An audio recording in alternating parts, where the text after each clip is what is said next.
Nasa linya na ba si Director Rino Abad? Sige nga, balikan natin ang malakayang standby, Let Narciso. Samba ang punta ng Pangulong Marcos ngayon. At dumaan na naman sa Skyway kanina.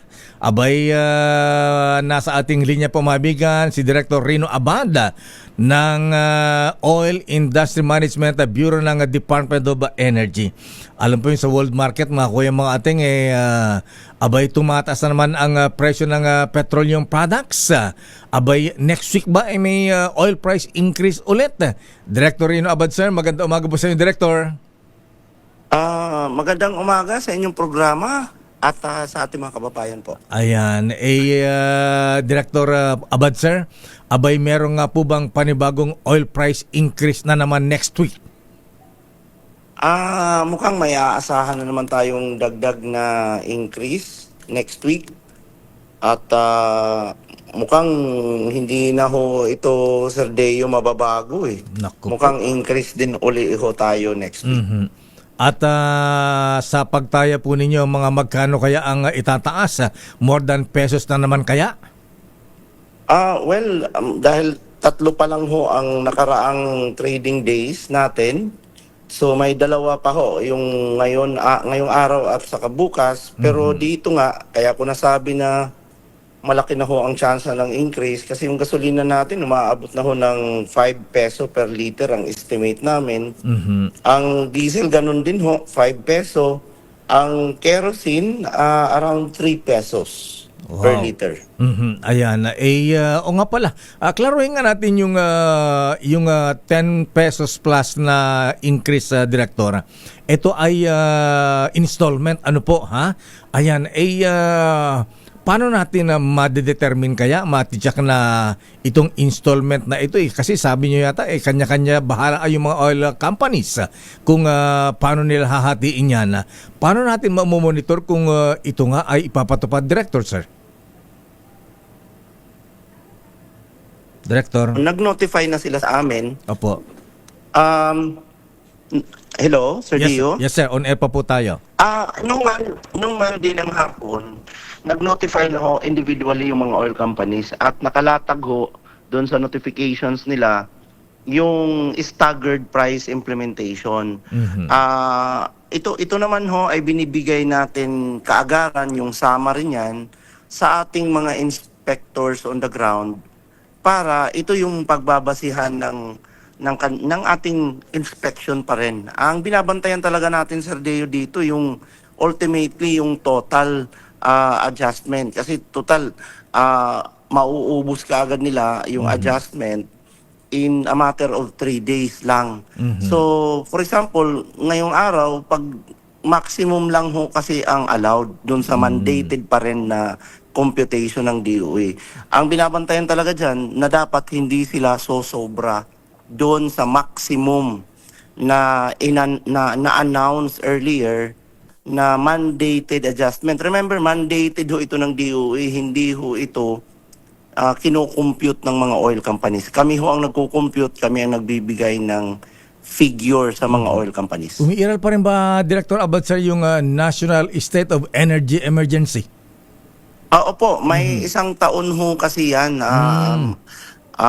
Ang period na yan. So mga next year, around March pa ho ang expiration dyan unless earlier terminated ng presidente. Kasi nilabas naman ito through an executive order. Pero for now, wala hong balita na ite-terminate yan.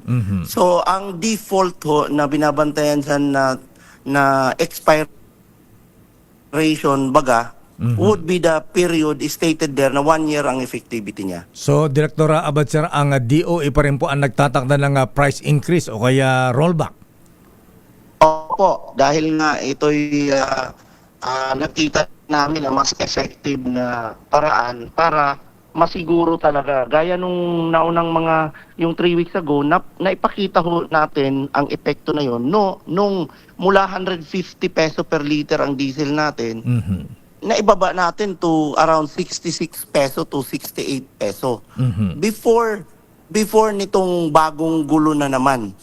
Kaya naging effective ho yung ginawa ng gobyerno natin na gawing mandated. Otherwise, hindi kami kampante nun na mula 150, kung pabayaan lang ang mga oil companies, baka hindi nila ibaba into at that time before the crisis, before this renewed conflict 3 weeks ago, nakikita ko na sa kalsada may 66 pesos na to 68 pesos ang price ng diesel. May tanong po, Director Abad, sir, ang mga motorista at mga, yung mga nagwewelgang jeepney drivers, bakit daw po itinaas masyado ang presyo ng diesel? Samantalang ito ay lumang stock pa sa kanilang inventaryo. Kung maalala nyo, 3 weeks ago, nung biglang nagkaroon ng MOU, nung Friday ng week na yon, kasi Friday yun napermahan ni President Trump. Pagka Tuesday kaagad nung next week, bumagsak yung presyo ng almost 10 to 11 pesos. In-implement ho din naman kaagad din natin yon. Wala din naman tayong hinintay na period dahil ang atin nga dito na sinasabi, this is a cyclical follow through nung week on week ho talaga ito, sinusundan ho talaga natin para fair sa lahat. Sinusundan natin yung nagko-cause ng increase at decrease. Unfortunately, yung nagko-cause lang ho talaga ngayon are largely affected nung itong Persian Gulf conflict. Kaya kung maalala nung una, nag-implement tayo ng almost 10 to 12 pesos na rollback. Wala hong hinintay na period kasi, Sir Deo, pag yan ay hinayaan natin na discretionary, not necessarily sa director ng OIMB, lalo na kung maging discretionary, ako ang magbabasbas. Parang wala naman akong power na ganun. Pangalawa, yung DOE as an institution, parang maguguluho yan kung ngayon ang desisyon namin, hindi, 2 weeks ago yan i-implement. Sunod na panahon, 3 weeks ago yan i-implement. Paano kung rollback? Sasabihin din namin, 4 weeks ago yan, 4 weeks naman natin yan i-implement. Nawawala tayo in short, wala tayong scientific basis. Ang gawin na lang natin, i-week on week natin para walang fair to all. Fair to the oil company, fair to the consumers. Pag nag-rollback yan, rollback kayo dapat. Pag nag-increase kayo, okay, increase kayo. Pero pag nag-rollback again, rollback kayo dapat. Ayan. Isa pa, Director Abad, sir, meron bang police power ang Department of Energy na magpasara ng mga gasoline station na nagsasamantala, nag-hold? Kasi napansin po natin, linggo pa lamang po, nung maalamang tataas ng almost 11 pesos ang presyo ng diesel kada litro, abay, wala nang ibinebentang diesel ang ilang gasoline station. Ako, naranasan ko mismo, 2 gas station pinuntahan ko, abay, wala na pong diesel. Ang sabi, bakit wala? Out of stock na ba? Sir, under maintenance. Ayan. Sir Deo, yung mga ganong sample, classic sample talaga yan. Mabilis ma-test kasi pabubuksan lang ho namin yung kaya nga po underground tank. Ang mahalaga nga lang ho talaga, mai-report sa amin kasi may isa talagang gasoline station na nai-report sa amin nung Friday last week. Ayun talagang mabilisan yun na napuntahan. Ito namang nangyayari usually sa Monday. Opo. Na, minsan naiintindihan na rin natin ang gasoline station kasi pinipilahan talaga yan over the weekend. Kasi lalo na yung alam na 10 to 12 pesos yung increase this week. Kasagsagan, alam mo naman ng ating mga motorista, minsan sinasagad nila up to the weekend yung para medyo isasagad nila ang pagkaubos ng tank nila and then full tank talaga ng buong buo at naintindihan natin yun. Kaya lang nangyayari yun over the weekend. Kaya minsan nauubusan by Monday kasi pinilahan ka talaga Kaya marami din cases na ganun. Pag nakita namin na talagang wala talagang laman ang tangke at meron naman silang clear na ebidensya na nag-order na sila, meron silang pinakitang resibo na nagbayad sila for the next shipment nila, mahirap na ho talagang i-penalize yung ganong sitwasyon kasi may justification. Pero yung talagang sinara lang nila at klaro naman na may laman pa yung tangke, hoarding ho yan. Kaya binabantayan namin yung isang na-report sa Parañaque over this week. After itong week, babalik na yun kasi buong week yung inspection team namin nasa labas. Pagbalik nun, sigurado ho yan, Sir Deo, na ididiretso namin sa Legal Services Office namin for appropriate legal action. Ayan, so kailangan pala isumbong po sa inyo. Pero ito, classic example. Ako mismo nakaranas sa Director Abad, sir. Nung linggo, ayan, babanggitin ko na rin. Yung Petron dito sa May Rojas Boulevard, ayan, malapit dito sa DFA. At yung Petron dyan sa Makapagal, ayan, malapit din sa MOA. Abay, pareho, ha? Wala nang diesel at tanong ko yung gasoline boy. Sabi ko, bakit naubusan na po kayo ng stock ng diesel? Ang aga naman, linggo pa lang. Under maintenance, sir. Ayan. Yun po ang sagot. So, Well, Sir Deo, yan ho talaga ang, kasi kailangan namin mag-dissect dahil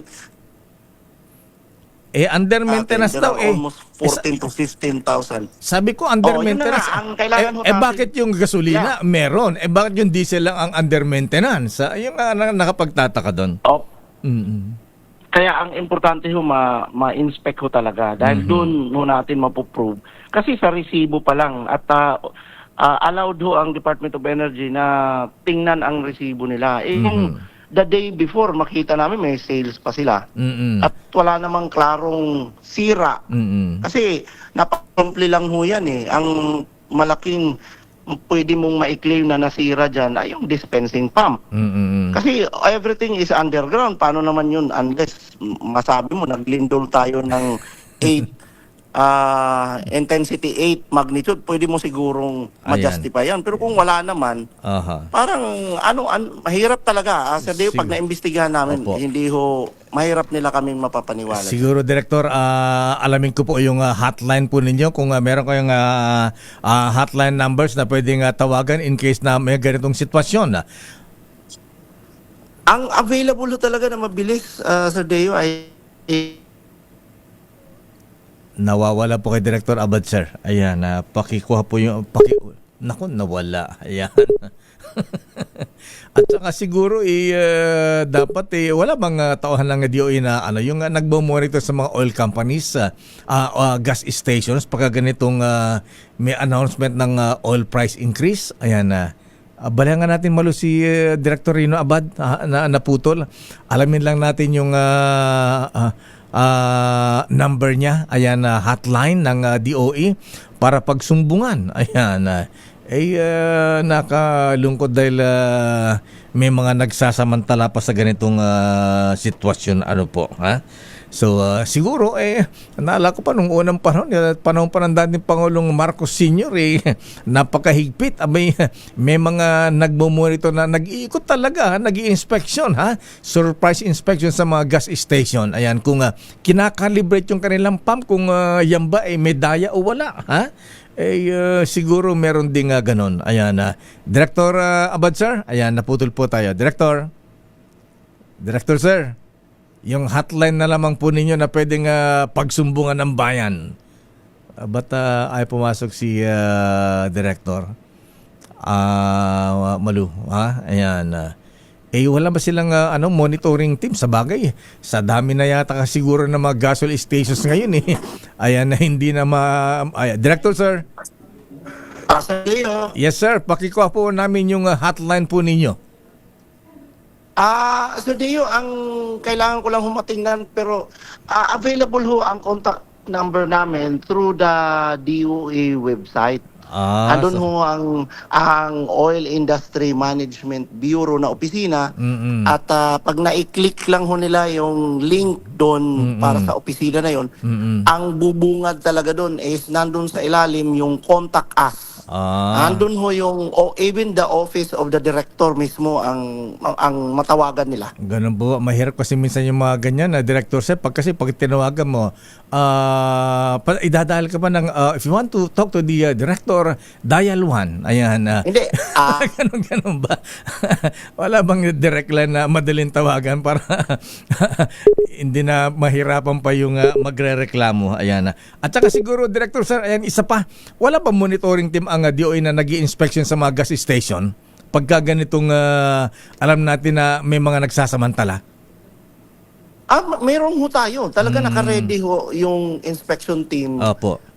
On a weekly basis. Talagang, ngayon na mandated, talagang minamandate natin. Talagang may inspection ho ang DOE. Yun nga lang sa Deo, no, sa dami ho talaga, kailangan sana ang mapuntahan namin. Inuuna talaga namin yung mga complaint related na mga cases para yun mabilis ho ma-address kasi meron ng reklamo. Ayan, kung ikaw ay nagpunta sa gasoline station, sinabing wala, ayan, magtaka ka na. Ayan, pwede namin itawag sa inyo, paki-inspection Director Abad itong gas station dito sa may Rojas Boulevard o sa Macapagal Boulevard, mga ganon.